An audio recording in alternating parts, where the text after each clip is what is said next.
अस्सलाम वालेकुम तमाम देखने वालों को, मैं हूं इरफान हैदर। दो बहुत बड़ी 27वीं आईनी तरमीम के बाद बहुत बड़ी ब्रेकिंग न्यूज आ गई है। ये अगले 5 साल की सियासत के हवाले से कौन क्या करने वाला है, इस हवाले से खबरें सामने आ गई हैं।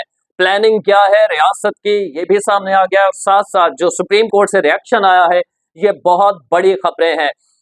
इस हवाले से ना सिर्फ ये बड़ी खबरें हुकूमत के लिए हैं, बल्कि जो अपोजिशन है उसके लिए भी बहुत कुछ होने जा रहा है। इस वीडियो में मैं आपको बताने वाला हूं आर्टिकल 243 की तब्दीली, उसमें तब्दीली की गई है, तब्दीली क्या है, और एक बारीक नुक्ता जो तमाम टीवी चैनल्स इस वक्त मिस कर रहे हैं, मैं आपको वो भी इसमें बताने की कोशिश करूंगा। जस्टिस मंसूर अली शाह और जस्टिस अतर मिनुल्लाह, सीनियर तरीन सुप्रीम कोर्ट के दो जज साहिबान ने इस्तीफा दिया है, लेकिन इस इस्तीफे के बाद उनका प्लान क्या है, ये शायद टीवी चैनल्स पे नहीं चल रहा, जो मैं आपको बताने वाला हूं इस वीडियो में। हमेशा की तरह रिक्वेस्ट ये है कि चैनल सब्सक्राइब करना ना भूला करें, ये मैं हमेशा कहता हूं, लेकिन आप लोग देखते हैं, सब्सक्राइब नहीं करते। खैर, आपकी मर्जी है, रिक्वेस्ट करना मेरा काम है। आज है जी सबसे बड़ी खबर और ब्रेकिंग न्यूज उस वक्त चली जब हम सब 27वीं ऑफिस के अंदर 27वीं आईनी तरमीम के हवाले से लिखने और मालूमात इकट्ठी करने में लगे हुए थे, तो अचानक से एक डब्बा घूमा। लेकिन ये अचानक नहीं था। कुछ कोर्ट रिपोर्टर से मेरी तकरीबन 2 घंटा पहले जब इस्लामाबाद में बात हुई, तो उनका ये दावा था कि दो जज साहिबान सुप्रीम कोर्ट से मुस्ताफी होने वाले हैं, यानी वो बाखबर थे। जब मैंने पूछा कौन कौन से, तो उन्होंने कहा वेट एंड वॉच, यानी वो पूरी बात बता नहीं सकते थे उस वक्त, क्योंकि कंफर्म नहीं थी चीजें। लेकिन दो जजेस के हवाले से, इस हवाले से सुप्रीम कोर्ट के रिपोर्टर्स बता चुके थे। इन दो जजेस का माजी के हवाले से अगर बात की जाए तो इन्होंने बड़े अच्छे फैसले दिए हुए हैं और आइन और कानून पे इनकी बहुत अच्छी गिरफ्त है। लेकिन साथ साथ इन दो जजेस का ये भी प्रॉब्लम था कि ये अपने जो सुप्रीम कोर्ट का जज होने के नाते जिम्मेदारियां होती हैं, उससे ज्यादा ये एक्टिविज्म में यानी सियासत में दिलचस्पी ज्यादा ले रहे थे, जिसकी वजह से ये दो जजेस मुतनाजा थे। आ जाए जी, मैं आपको बता देता हूं मंसूर अली शाह। इससे पहले कि मैं आपको बताऊं कि इन जजेस का, दो जजेस का जो बज़ाहिर ज़ाहिरी तौर पर पीटीआई के हिमायत याफ्ता जज इन्हें तस्वुर किया जाता है, मैं ये नहीं कहता कि वो हैं, क्योंकि इस हवाले से ज़ाहिर है सबूत जो है वो किसी के पास नहीं है। अलबत्ता जो फैसले आते हैं उनसे ये तासुर जाता है कि कौन सी जमात में किस जज के लिए उसके दिल में नरम गोशा मौजूद है, कौन सी जमात के लिए।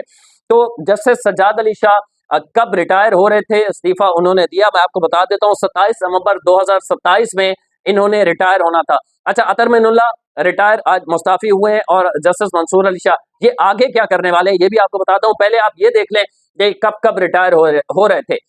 हुआ ये था कि जस्टिस मंसूर अली शाह ने चीफ जस्टिस सुप्रीम कोर्ट बनना था, लेकिन 26वीं आईनी तरमीम के बाद उनकी जगह पिक एंड चूज का जब मामला आया, आइन में तब्दीली की गई, तो याया अफरीदी को बना दिया गया और मंसूर अली शाह सीनियर तरीन होने के बावजूद सुप्रीम कोर्ट के चीफ जस्टिस नहीं बन सके थे।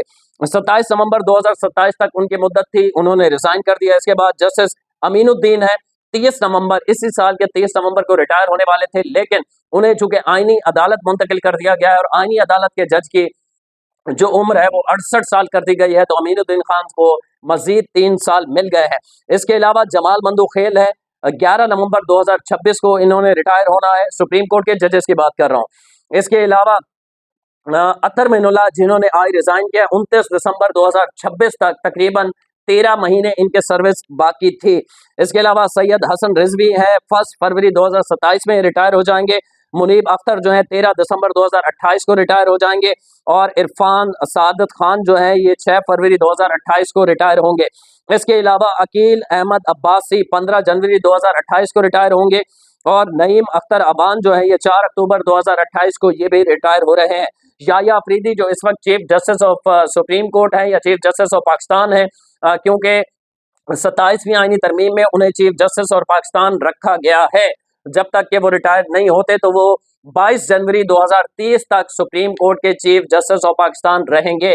क्योंकि अतर मिनुल्लाह और मंसूर अली शाह जो है उन्हें पता चल चुका था कि अब जितने भी आगे रहे हम, तो वो चीफ जस्टिस नहीं बन सकते, एक ये वजह थी। और उन्होंने इसको एतराज ये लगाया है कि 27वीं आईनी तरमीम में चूंकि सुप्रीम कोर्ट के पैरेलल एक और आईनी अदालत बनाई गई है, तो इसलिए वो इससे इत्तेफाक नहीं करते और वो एहतजाजन रिजाइन कर रहे हैं। अब कानूनी नुकता क्या है, किसी भी आप कानूनदान से पूछ लें तो वो ये कहते हैं, हमारी अपने प्रोग्राम में बहुत सारों से बात हुई, कि आइन बनाना पार्लियामेंट का काम है। जजेस का काम उन पे इम्प्लीमेंट करना होता है, ना कि आइन में सजेशन देना कि इस तरह नहीं इस तरह बनाए। तो ये एतराज भी उनका, दोनों का, रिजाइन करने वालों का वैलिड नहीं है। और जहां तक बात है कि पैरेलल सुप्रीम कोर्ट की आईनी अदालत क्यों बनाई, तो इसके अगेंस्ट मैं आपको बता दूं कि 77 कंट्रीज में, तरक्की याफ्ता मुल्कों में आईनी अदालतें मौजूद हैं और एक अरसे से काम कर रही हैं, जिसमें जर्मनी भी शामिल है, जिसे कानूनी और आईनी तौर पर बहुत मजबूत मुल्क समझा जाता है। फ्रांस भी इसमें शामिल है, दीगर मुल्क भी शामिल है, 77 तरक्की याफ्ता। तो ये एतराज भी उनका वैलिड नजर नहीं आता। वजह यह थी कि मंसूर अली शाह और अतर मिनुल्लाह के झुकाव तहरीक इंसाफ से था, ये उसी चेन का हिस्सा थे। आप थोड़ा सा रिमाइंड करवा दूं आपको, साकिब निसार जिसे बाबर अहमदा कहते हैं, उसके बाद आसिफ सईद खोसा, फिर उसके बाद जस्टिस गुलजार, फिर उसके बाद बंदयाल, जस्टिस बंदयाल, और उसके बाद जिन्होंने बनना था एजाजुल एहसन, वो पहले रिजाइन करके भाग गए थे, और मज़ाहिर नकवी भी रिजाइन करके भाग गए थे। तो ये दो जजेस भी रिजाइन करके भाग गए। लेकिन खबर ये बड़ी नहीं है, खबर ये बड़ी है जो मैं आपको बताने लगा हूं, वो ये है कि मुबश्शिर लुकमान साहब, ये उनका दावा है, मेरी खबर नहीं है, उन्होंने ट्वीट किया है कि दोनों जज फौरी तौर पर कनाडा फरार होने की कोशिश करने वाले हैं। ये मुबश्शिर लुकमान एंकर का दावा है और हुकूमत ये इस पे सोच विचार कर रही है कि इनका नाम ईसीएल में डाला जाए। और ईसीएल में डालने का नाम मतलब ये है कि फिर इनके असासे, इनकी जायदादें और सारा कुछ चेक भी होगा कि कहां कहां से आपके पास पैसा आया और कहां कहां से आपने माल बनाया। एक माजी के एक ऐसे जज भी सुप्रीम कोर्ट के हैं जिन्होंने फ्लैट्स भी लिए थे कुछ एक बहुत बड़ी बिजनेसमैन से। तो ये है मामला। इस वक्त बहुत बड़ी ब्रेकिंग न्यूज है कि मंसूर अली शाह और अतर मिनुल्लाह कनाडा जाने का फौरी तौर पर इरादा रखते हैं और हुकूमत नाम ईसीएल में डाल सकती है। आज जी बड़ी खबर, इसके बाद जो इस वक्त हुकूमत के लिए तो हो सकता है बहुत बड़ी खबर हो, लेकिन तहरीक इंसाफ के लिए अच्छी खबर नहीं है, और वो ये है, अब इसमें तहरीक इंसाफ वाले मुझ पर शिकवा ना करें क्योंकि मेरा काम खबर देना है। और खबर यह आई है कि आर्मी एक्ट 243 में तब्दीली की गई है। इसमें तब्दीली के असरात क्या होने वाले हैं वो मैं आपको बता देता हूं, जिसके मुताबिक चीफ ऑफ डिफेंस फोर्सेस का ओहदा 5 साल होगा और ये आज से काउंट होगा। और आर्मी चीफ फील्ड मार्शल इस वक्त जो आसिम मुनीर हैं, उन्हें आज से 5 साल, अगले 5 साल के लिए चीफ्स ऑफ डिफेंस फोर्सेस का ओहदा दिया गया है। किसके अगेंस्ट आपको बता चुका हूं पिछली वीडियोस में, joint chiefs of general staff जो ओहदा होता था 27 नवंबर को, साहिर शमशाद मिर्जा उस पर मौजूद हैं, वो रिटायर हो रहे हैं। अब उनके रिटायरमेंट के बाद ये ओहदा ही खत्म हो जाएगा और ओहदा रहेगा चीफ ऑफ डिफेंस फोर्सेस। और चीफ ऑफ डिफेंस फोर्सेस वही होगा जो मुल्क का आर्मी चीफ होगा, यानी आर्मी चीफ के पास आर्मी चीफ के अलावा चीफ ऑफ डिफेंस फोर्सेस का ओहदा भी होगा। और आज से चीफ ऑफ डिफेंस फोर्सेस का ओहदा उन्हें दिया गया है, जिसकी मुद्दत 5 साल की गई है। तो इसका मतलब है अगले 5 साल, यानी नवंबर 2030 तक, एक दफा फिर सुन लें, नवंबर 2030 तक मौजूदा army chief he, field marshal he, Asim Munir he chief of defence forces भी होंगे, आर्मी चीफ भी होंगे और फील्ड मार्शल का एजाज भी उनके साथ रहेगा नवंबर 2030 तक, मजीद 5 साल।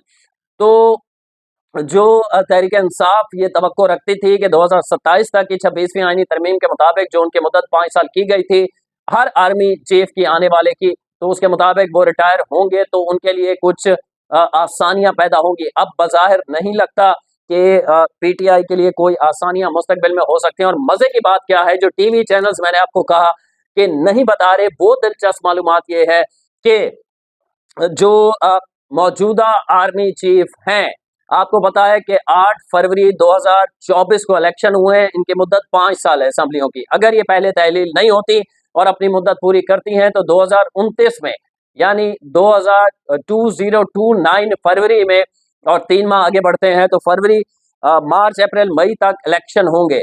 लेकिन आर्मी चीफ 2030 तक है, 1 साल जब वो मुद्दत उनकी होगी उसी दौरान इलेक्शन होंगे। तो ये एक बहुत बारीक नुक्ता है, क्योंकि आर्मी चीफ जब होता है किसी ओहदे पे ऊपर और उसका झुकाव या उसकी प्लानिंग क्या होती है, वो हम माजी के 2018 और 2024 के इलेक्शन देखें तो उस पर असरअंदाज उनकी पॉलिसी होती है। तो ये अच्छी खबर तहरीक इंसाफ वालों के लिए नहीं है, मौजूदा हुकूमत के लिए बहुत कामयाबी है। बड़ी अच्छी खबर है कि अगला जब इलेक्शन होगा जो कि अगर असम्बलियां अपनी मुद्दत पूरी करें 2029 तक, तो उस वक्त भी फील्ड मार्शल आसिम मुनीर ही आर्मी चीफ भी होंगे और चीफ ऑफ डिफेंस फोर्सेस भी वही होंगे। उनकी मुद्दत सर्विस के दौरान, मुद्दत मुलाजमत के दौरान ही अगला इलेक्शन होगा। तो ये इस वक्त बहुत बड़ी डेवलपमेंट है जो आज खबरों में आई है, और इसके अब तहरीक इंसाफ की जानिब से एतराज़ात भी किए जा रहे हैं। और एक और खबर जो मैं रिजाइन के हवाले से, दो जजेस के हवाले से आपको बता दूं, वो ये है कि दो जजेस ने रिजाइन किया है। आगे इस्लामाबाद हाई कोर्ट से भी कल तक या अगले कुछ घंटों में मजीद इस्तीफे भी आ सकते हैं। फैसल वार्डा अभी मीडिया से गुफ्तगू कर रहे थे, उन्होंने कहा जिसका भी रेजिग्नेशन आएगा, इस्तीफा आएगा, फौरी तौर पर कबूल किया जाएगा। ये आज की सबसे बड़ी दो अहम खबरें कि सुप्रीम कोर्ट से दो सीनियर तरीन जजेस का इस्तीफा, और आगे इस्लामाबाद हाई कोर्ट या दीगर कोर्ट से इस्तीफे आ सकते हैं। और आर्मी चीफ की, चीफ ऑफ डिफेंस फोर्सेस की मुद्दत आज से काउंट होगी अगले 5 साल, और चीफ ऑफ डिफेंस फोर्सेस जो होता है वही आर्मी चीफ होता है। इसका मतलब ये है कि नवंबर 2030 तक field marshal general Asim Munir ही इस मुल्क के आर्मी चीफ और चीफ ऑफ डिफेंस फोर्सेस रहेंगे। अगली वीडियो तक के लिए अल्लाह ने के बाद।